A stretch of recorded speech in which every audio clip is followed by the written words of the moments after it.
6 ساڵ دەرباز بینە تا نەهاژی نێزیکە 300,000 ئاوارەی شنگال دناوا کەمپا و دەبن نایلۆن و بەتەنی و کاڤەلادا ددۆخەکە مرۆڤیە پەر خراپدا دژین 6 ساڵە نەلهاوی نێژبەرگەرمەی ژیان هەیە و نەژیل سەر و سەقە و سەرمایە زەوستانێ ئەوەش بلی مەترسیا سەر ژیانەوان هەیدناوا کەمپادا ڕاستی گەنەژوان حزبان بۆم بەگەریاوانە لۆ دەرەژی وەتای خربتیەش بەرە حزب لۆ دەرێت زاڤن وەتایمە گەلێکی پیسەل کەمپادەم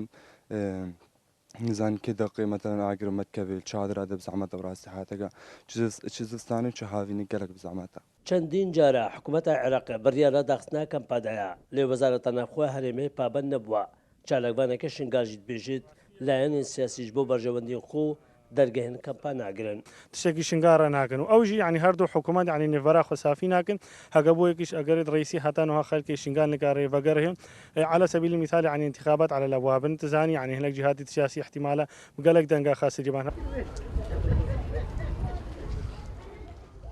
ji sala 2014 were tenha bdehan awarên şingal di nava kempada bûyna qurbanî bêserûberiya çadira û şortên karabê lê tenha jî ew arîşa çareser nebûne û gorgotina çalakvanên şingal biryara mane awara di nava kempada ji bo berjewendiya layanekê siyasî û taybet ji bo dengdanê û dibêjin lewra jî her dê rewşa awarên şingal wesabet û dibet xirabtir jî lê bêt.